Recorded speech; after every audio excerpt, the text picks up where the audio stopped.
Assalamualaikum warahmatullahi wabarakatuh. Thank you for the opportunity. We from Group 2 will present the overall audit strategy and audit program. My name is Muhammad Hafiz and NIM 657. And next, my friend Febriani Sarwinda and NIM 218. And next, my friend Bertalia Permata and NIM 440. Types of tests. Number 1, risk assessment procedure. Number 2, test of control. Number 3, substantive test of transaction. Number 4, substantive analytical procedure. Number 5, test of detail of balance. Auditor use risk assessment procedure to identify significant risk due to fraud or error and design tests that address those risks. The other 4 types of tests represent future audit procedure performed in response to the risk identified. Each audit procedure falls into one and sometimes more than one of these 5 categories. And the next type of test, number 1, risk assessment procedure. Risk assessment procedure are performed to assess the risk of material misstatement in the financial statement. The auditor perform test of control, substantive test of transaction, substantive analytical procedure, and test of detail of balance. In response, the auditor assessment of the risk of material misstatement. Number 2, test of control. Number 1, make inquiry of appropriate client personnel. Number 2, examine document records and reports. Number 3, observation control related activities. Number 4, reperform client procedure. And the next test of control, auditor perform a system walkthrough as part of procedure to obtain an understanding to help them determine whether control have been appropriately implemented. The walkthrough is normally applied to one or a few transactions and follow that transaction through the entire process. Procedures to obtain an understanding of internal control generally do not provide sufficient appropriate evidence that a control is operating effectively. Tests of control are used to determine whether these controls are effective, and manual control usually involve testing a sample of transactions.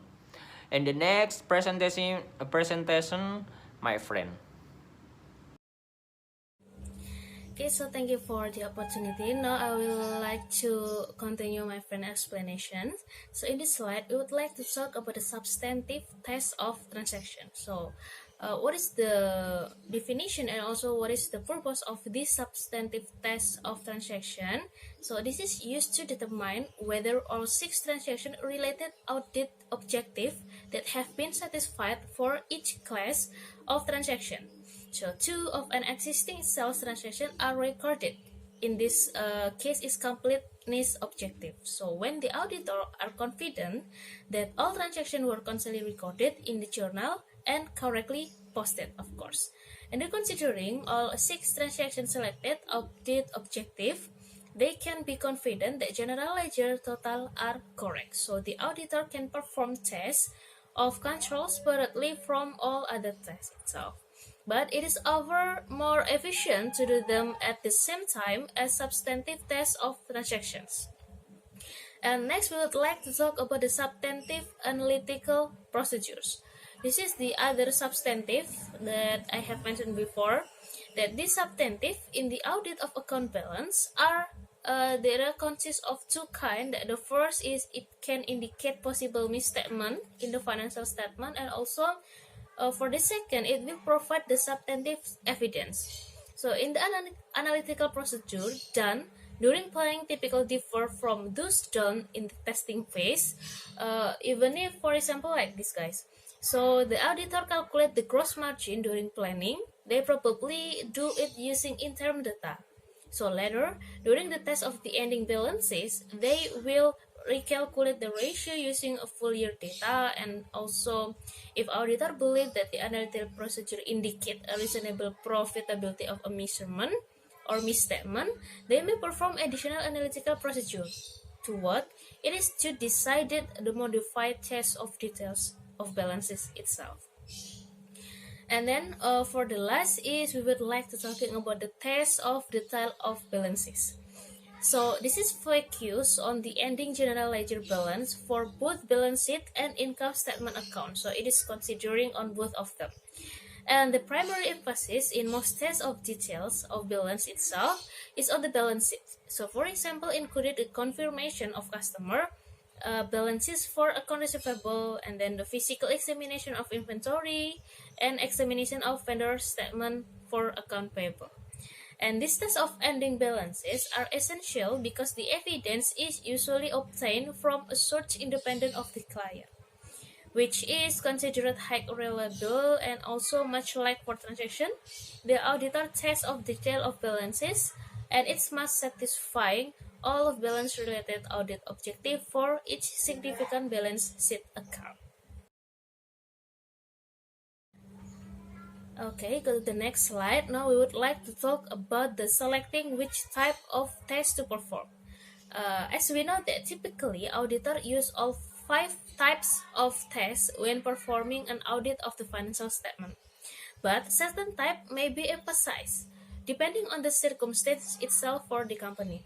And then recall that the risk assessment procedure are required in all audit to assess the risk of material misstatement, while the other 4 types of tests are performed in response to the risk identified to provide the procedure to obtain an understanding of the control, and tests of control itself are performed in an audit of internal control over financial reporting. And also for the types of tests are list, I have mentioned like this, that the first is substantive analytical procedure, and then risk assessment procedure including procedure to obtain an understanding of internal control, and then the test of control, substantive test of transaction, and the last it will be the test of detail of balances.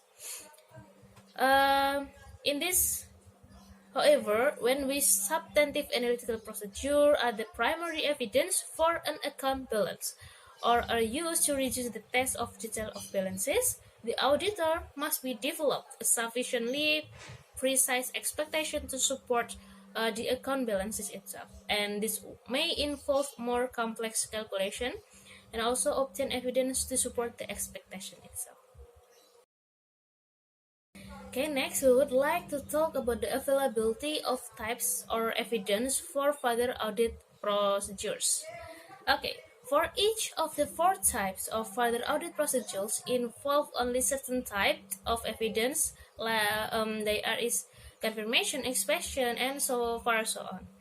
Okay, if you open your ebook, you will find the table 13.2 that it is about the summarize the relationship between the further audit procedures and also the types of evidence. So we can make a several overall observation. I think that if you open the table, that the first is more type of evidence, 6 in total, are used for test of detail of balances that for any other type of test. And also for the only test of detail of balances involve the physical examination and confirmation. So it just only involve the physical itself, guys. Next is inquiries of the client are made for every type of test, and also inspection is used in every type of test except the substantive analytical procedures. And also for the re-performance, it should be used in every type of test. Auditor may re-perform a control as a part of a transaction withdrew or to chase a control that is not supported by sufficient documentary evidence, I think. And the last is about the recalculation, guys. This recalculation is used to verify the mathematical accuracy of transaction when performing substantive tests of transaction and account balances when performing tests of So the hi detail everyone, of the thanks for the balances opportunity. itself. I'm Berta. Okay, that's all Student for ID me, 440. and the We will next start slide will be with presented one-year by my presentation. friend. Thank you. So here I'm going to explain to you about the relative cost. So here is the order of the list to the most expensive cost of the procedure. The first is the analytical procedure. These have always costly because of the relative case of making calculation and comparison. And the second is the risk assessment procedure. Because in this procedure, auditors can easily make an inquiries and observation and perform a planning analytical procedure. And the third is the test of control. This procedure has a low cost compared to the substantive test of transaction, but these have a more costly rather than the two procedures before, because it greater extent of testing is required to obtain an evidence that a control is operating effectively. And the fourth is the substantive test of the transaction. This transaction requires a recalculation and tracing, but in this computerized environment, it enables and helps the auditors to do it more quickly for a large sample of transactions rather than manually. And the last, that is the most costly or the most expensive, is the test of details of balances. This this is most costly because must send confirmation and count the inventory. But in order to reduce the cost, auditors can try to plan an audit to minimize these issues. And the next is the test of controls versus substantive tests. So to better understand of the test of control and substantive tests, let's examine how they are different. So for the test of controls, in the test of control, the exception is only indicates the likelihood of misstatement affecting the dollar value of the financial statement. Meanwhile, the exception in the substantive test of transaction or test of details of balances is financial statement misstatement. And the exception in the test control itself are called as a control test deviation. And when the control test deviation occur, it's considered as a significant deviancy or a material weakness. This tells the auditors that there is more likely a significant materials misstatement. And the next is the analytical procedure versus the other substantive test.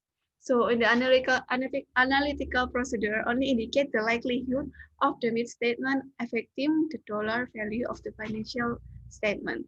And when the analytical procedure identify the unusual fluctuation, the auditor should perform a substantive test of the transaction or the test of details of the balances to determine whether the dollar misstatement have actually occurred or not.